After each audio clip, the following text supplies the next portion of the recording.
Zee 24 तास एक पाऊल पुढे। विज्ञान पुरुष डॉक्टर जयंत नारळीकर आज आपली 75वी साजरी करतायत। सर्वप्रथम झी मीडियाकडून त्यांना शुभेच्छा। 4 दशकांहून अधिक कालावधीपासून त्यांचं अंतरिक्ष विज्ञान क्षेत्रामध्ये संशोधन सुरू आहे। त्याचबरोबर सातत्यानं त्यांचा पुस्तक लिहिण्याचा कार्यक्रम देखील सुरू असतो। सामान्य माणसाला खगोलशास्त्र समजावण्यासाठी त्यांनी गेली अनेक वर्ष प्रयत्न केले। त्यांच्या यक्षांची देणगीच्या पहिल्याच पुस्तकाला महाराष्ट्र शासनाचा पुरस्कार मिळाला। आतापर्यंत डॉक्टर जयंत नारळीकरांना पद्मभूषण, पद्मविभूषण, महाराष्ट्र भूषण या मानाच्या पुरस्कारांनी सन्मानित करण्यात आले।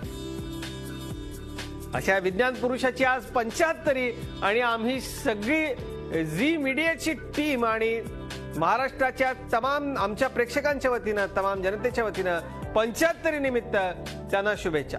त्यांना 75वी निमित्त शिक्षण तज्ञ अरुण निगवेकर यांनी दिलेल्या शुभेच्छा आपण ऐकूया। जयंत नारळीकर हे चांगले गृहस्थ आहेत। जयंत नारळीकरांनी संशोधन केलं, ते माहितीचे आहेत, हे सगळं जाणतात। पण त्यांच्या या संपूर्ण जीवनामध्ये वावरण्याच्या, काम करण्याच्या पद्धतीनं पुढं जे गती मिळण्याच्या करता लागणारी जी एक वातावरण आहे, ते तरुणाईला कसं महत्त्वाचं आहे हे या संपूर्ण त्यांच्या आयुष्यातनं दिसून येतं आणि ते समाजापुढे जाणं हे माझ्या दृष्टीने महत्त्वाचं आहे। झी 24 तास एक पाऊल पुढे।